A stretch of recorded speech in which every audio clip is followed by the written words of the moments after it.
वहाँ देखने लगे पेशेंट को, तो वहाँ पे 200-300 जने तब तक वहाँ पे इकट्ठे हो चुके थे। अंदर नवीन गोयल साहब थिएटर में अंदर गए तो उन्होंने वहाँ पे अंदर करके थिएटर को बंद करके पहले तो डॉक्टर नवीन गोयल साहब को मारा, बहुत मारा। फिर बाहर हमने कहा पेशेंट को तो एक बार हायर सेंटर पे शिफ्ट करते हैं ताकि रिवाइव हो जाए। पेशेंट को इंटरवेट कर दिया, पेशेंट रिवाइव हो गया, सब पेशेंट बिल्कुल ठीक चल रहा था। गया एम्बुलेंस वहाँ पे नीचे, उन्होंने जिद करी कि डॉक्टर जेपी शर्मा साहब को साथ में लेके जाएंगे हम। पुलिस की प्रेजेंस में, सीआई साहब की प्रेजेंस में उन्होंने छोड़ दिया कि ले जाओ उनको और उनके बेटे को, डॉक्टर कनिष्क को, और जो एनेस्थेटिस्ट दे रहा था उनको वहाँ ले जाओ। और उनको गर्दन से पकड़ के घसीटते हुए ले जा रहे थे और मार रहे थे जेपी शर्मा साहब। मैंने जब देखा तो मैं दौड़ के बीच में पहुंचा। मैं जब मोड़ के पीछे पहुंचा तो वो 17-18 जनों ने मेरे को मारा, कपड़े फाड़े, ये बातें, और जान से मारने के लिए कोशिश करी कि भाई वहाँ पर हैं। मैं पेशेंट का भाई हूँ। डॉक्टरों ने मेरे भाई का मर्डर किया है और इसमें बहुत घोर लापरवाही बढ़ती है इलाज में, और ना कोई संतोषजनक जवाब दे रहा है डॉक्टर, ना कोई मेडिकल स्टाफ जवाब दे रहा है। दोस्तों, अब इस पूरे मामले में सबसे बड़ा सवाल यही है कि आखिर इस मामले की सच्चाई क्या है। क्या वाकई इलाज में कोई लापरवाही हुई? क्या मरीज की हालत ऑपरेशन की जटिलताओं के कारण बिगड़ी, या फिर गुस्से में परिजनों ने कानून अपने हाथ में लेने में बहुत जल्दबाजी कर ली? इन सवालों के जवाब अब पुलिस जांच और मेडिकल रिपोर्ट्स ही दे पाएंगी। फिलहाल उदयपुर का ये मामला पूरे राजस्थान में चर्चा का विषय बन गया है। एक तरफ इलाज में लापरवाही के आरोप हैं और दूसरी तरफ डॉक्टर्स की सुरक्षा का सवाल भी खड़ा हो गया है। लेकिन इस घटना ने एक बार फिर ये सोचने पर मजबूर कर दिया है कि जब अस्पतालों में भरोसा टूटता है तो हालात कितने विस्फोटक हो सकते हैं। अब सबकी निगाहें पुलिस कार्रवाई, मेडिकल जांच और उन सीसीटीवी फुटेजेस पर जा टिकी हैं जिनमें अस्पताल के भीतर हुई पूरी घटना कैद बताई जा रही है। आखिर दोषी कौन है, लापरवाही या फिर कानून को हाथ में लेने वाली वो भीड़? इस सवाल का जवाब आने वाले दिनों में सामने आएगा।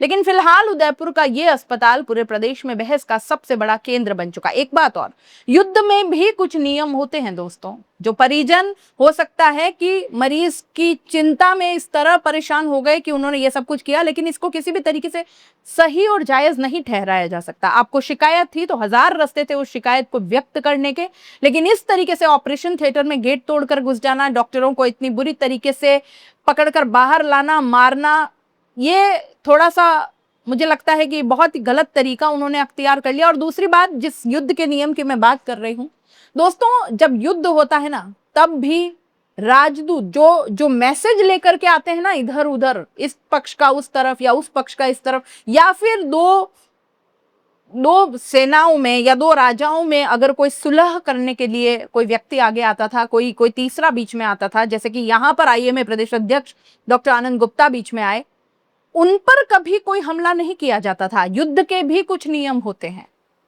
यहाँ पर डॉक्टर आनंद गुप्ता पर इस तरह से हमला करना, उनके कपड़े फाड़ देना, उनको इस तरीके से जलील करना, जहां पर एक तरफ हम डॉक्टर्स को धरती के भगवान की उपाधि देते, आप मत मानिए उनको भगवान, लेकिन कम से कम उस पेशे की इज्जत कीजिए जो हजारों लाखों जिंदगियां बचाते हैं। इस तरीके से डॉक्टर्स के साथ वाकई में ये जो व्यवहार था, ये बिल्कुल भी ठीक नहीं कहा जा सकता। आपका गुस्सा अपनी जगह हो सकता है, आपकी चिंता अपनी जगह हो सकती है, आपकी शिकायत अपनी जगह सही हो सकती है, लेकिन उसको व्यक्त करने का तरीका बहुत अलग हो सकता था।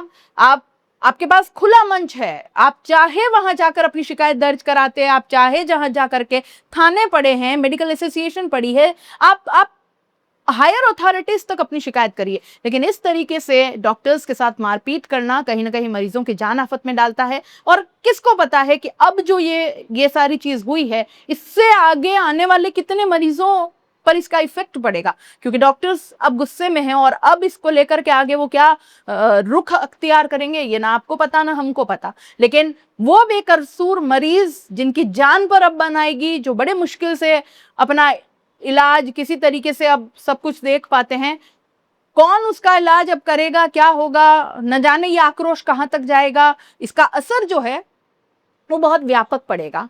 तो ये भी जरा सोच लेना चाहिए कि आप अपने मरीज की जान इन डॉक्टर्स के हाथ में सौंपते हैं, ये बिल्कुल सच बात है, लेकिन उन्हें वक्त दीजिए, उन पर भरोसा आपको करना ही पड़ेगा। और किसी तरीके अगर आप उनके ऊपर भरोसा नहीं कर पा रहे हैं, आप संतुष्ट नहीं हैं, तो आप कहीं और ले जाइए, आप कोई और शिकायत करिए, आप कोई और तरीका अख्तियार करिए, उनसे आप पूछिए कि क्या है, उनसे मांगिए कि आपने अभी तक क्या ट्रीटमेंट किया है। तमाम रास्ते हैं, लेकिन ये जो तरीका अख्तियार किया गया है, ये किसी भी तरीके से सही नहीं ठहराया जा सकता। हिंसा किसी भी चीज का जवाब नहीं हो सकती, आप मान के रखिए इस बात को। नमस्कार।